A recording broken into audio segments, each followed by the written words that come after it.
এখানেই দেখা হবে। তবে আজকের মতো দুঃখ নিয়ে আমরা ওয়াকআউট করছি। আসসালামু আলাইকুম। আস্থা হারানো অবস্থায় এখানে বসা মিনিংলেস। এখানে ট্রাস্ট মেনটেন করা হয়নি। এটা আমাদের দুঃখ যে আমরা এই দুঃখ নিয়ে এখন ওয়াকআউট। না, আপনারা যদি ওয়াকআউট করার জন্য আগে প্রথমে সিদ্ধান্ত নিয়ে থাকেন, মোস্ট ওয়েলকাম, নো প্রবলেম। না না, democracy is a rule by majority. এটা মাননীয় স্পিকার, এটা আরো দুঃখ পেলাম, এই কথাটা আরো দুঃখ পেলাম। আপনার কাছে আমরা প্রথম দিনই আশা করেছিলাম, আপনিও বলেছিলেন যে আপনি জাস্টিস মেনটেন করবেন। সফার আপনি অনেক করেছেন, কিন্তু আজকের দিনটা এই সময় এসে আমরা জাস্টিস পেলাম না মাননীয় স্পিকার। মাননীয় বিরোধী দলের নেতা চিফ হুইপের অ্যাসুরেন্স যে প্রত্যেকটা বিল আগামী সেশনে আসবে, আপনার মেইন কোয়েরি তো এটাই ছিল। বিশেষ কমিটিতে অ্যাসুরেন্স, উপদেষ্টা কমিটিতে অ্যাসুরেন্স, সবই তো উলটপালট হয়ে যাচ্ছে একটা অংশ। তাইলে ট্রাস্টের জায়গাটা ওনারা তো রাখলেন না মাননীয় স্পিকার।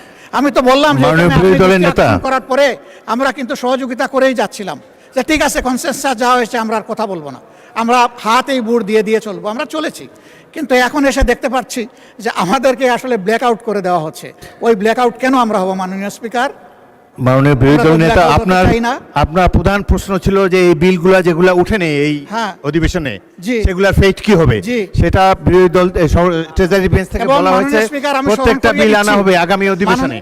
মাননীয় স্পিকার, আমি স্মরণ করিয়ে দিচ্ছি, আপনি সেদিন বলেছিলেন রাত 12টা হলেও সেশন কন্টিনিউ করবে এবং সবগুলো আলোচনা হবে।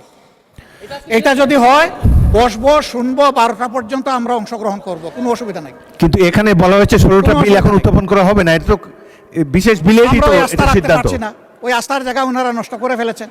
এই জাদুঘরের একটা ক্লজ ওনারা যখন আনবেন তখন ভবিষ্যতে বেঁচে থাকলে আমরা অংশগ্রহণ করব।